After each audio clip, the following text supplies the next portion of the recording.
Well, at the time of this video here on Dr. Pundit, it's a couple days later, but I wanted to get my 2 cents in on the 15th anniversary of Michael Jackson's death. Hey everybody, welcome to Dr. Pundit. I'm Michael Douglas, where we talk about music, not medicine. And this show episode is half R.I.P. and half reaction video. And I'll talk about the latter part in a second. But Michael Jackson, June 25th, 2009, passed away. And it was quite a surprise, actually, when it happened. I mean, nobody really expected it. I mean, we knew Michael Jackson.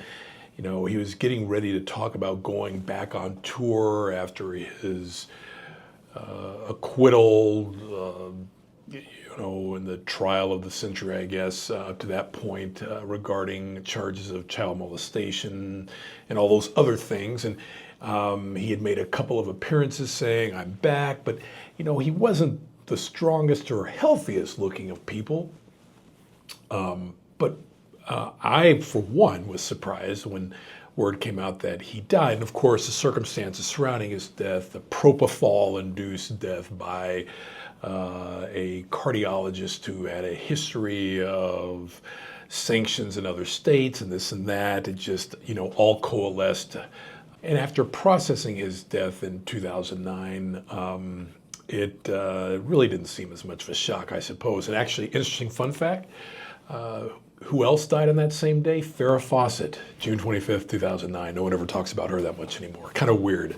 But, of course, Michael Jackson had just an incredible presence in the history of music in the mid to late 20th century. And quite arguably still is the stuff of legend, although I think we'll be talking more about Taylor Swift in the next 20 to 25 years than Michael Jackson, but he certainly cemented his place in chart history, music history, pop culture history, history of infamy. And quite honestly, I could do an R.I.P. on this channel every day of the year with respect to Michael Jackson. And that's where I wanted to talk about doing a reaction video. And this reaction video is for the track Leave Me Alone, a non-vinyl track at the time of the release of the Bad album in 1987 that I think should have been released as a single in this country. It's a song that was played a lot on MTV, and I think Michael Jackson didn't release it to continue to drive album sales for Bad, which I did think worked, but I think it's one of the, if not the strongest song on that album. Of course, his first album post-Thriller, and his popularity was at a fever pitch. And even though it seems quaint now, if you look at the cover of the Bad album, of course, he looked radically different than he did a few years earlier on Thriller. Everybody was really wondering, what is he going to come back? What's his image going to be? What's he going to look like? And of course, we did, and I think a lot of people were shocked. But what's even more shocking is how normal that picture looks on the front of the Bad album, as he continued to age and, for lack of a better term, just really kind of get weirder, I suppose. I'm the kind of person who can decouple an artist and the artist's eccentricities. Even if he were to have been found guilty of those charges against him, I would still play his music because his music stands alone. And it's just easy for me to compartmentalize those things and just to go enjoy the music, because that's what it really matters at the end of the day. And I think the song Leave Me Alone, which if you obviously look at the lyrics, it's his jab against critics of his that started to basically beat their chest in earnest in mid-1985 about sleeping in a hyperbaric oxygen chamber, having this chimp called Bubbles and all these other things.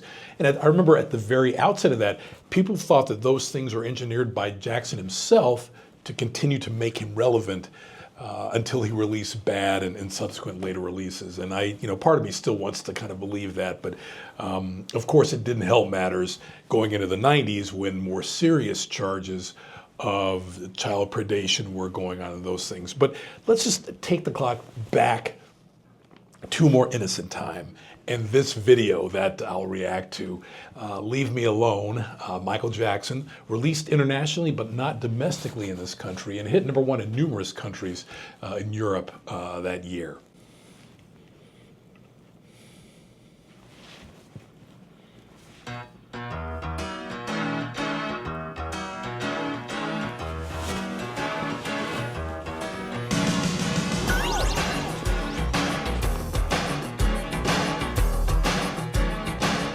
All of the tabloids.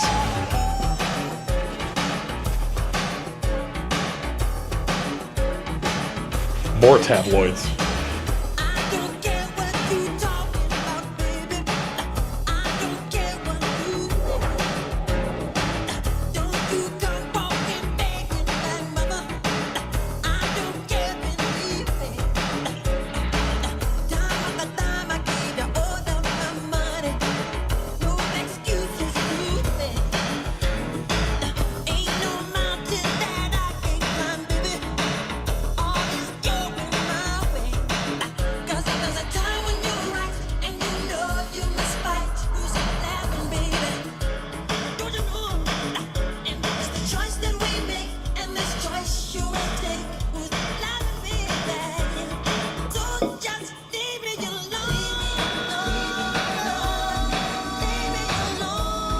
I always like this scene in the video of the fake teeth.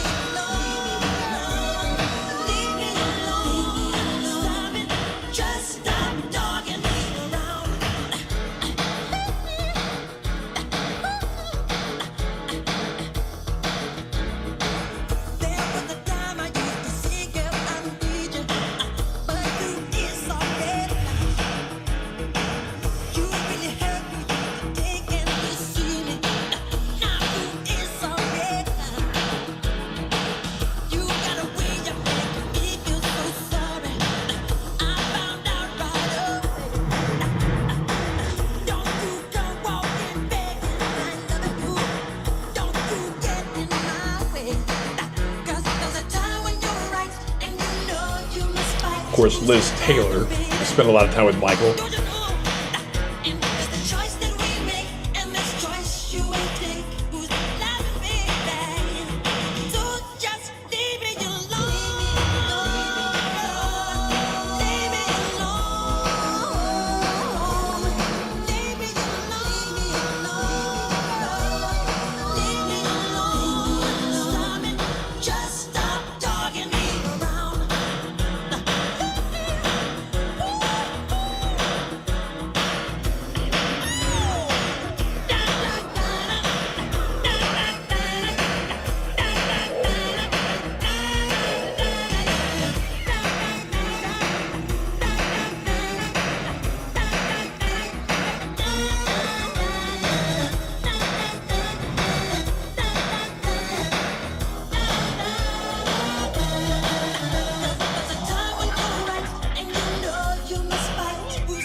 Of course, the Elephant Man Bones. I always like this scene in the video.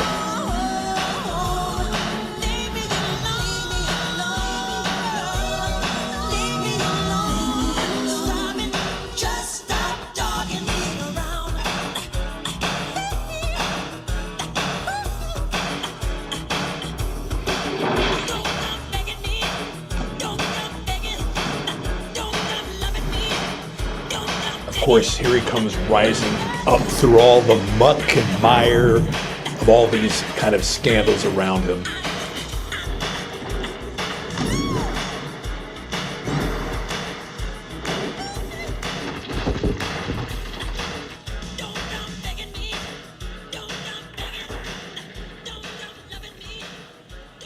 All right, Michael Jackson Leave Me Alone, the CD-only track from the album Bad. So if you go back to when that was originally purchased, and when I originally purchased it in 1987, I felt like I was really getting a good deal. And what does this song really sound like? And it was just, just great.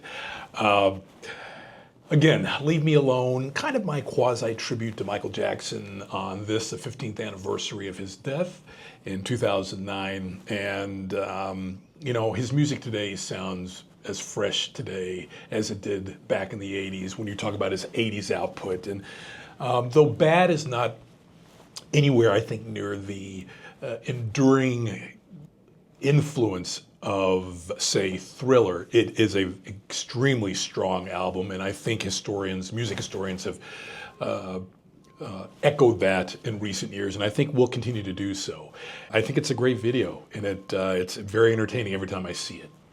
I'm Michael Douglas, and thanks for watching this edition of Dr. Pundit. If you like what you see here, please don't hesitate to like and subscribe. It helps me, helps the algorithm. I continue to give you videos that I think you want to see. And as the late, great Barry White always used to say, let the music play, and I'll see you on the next video.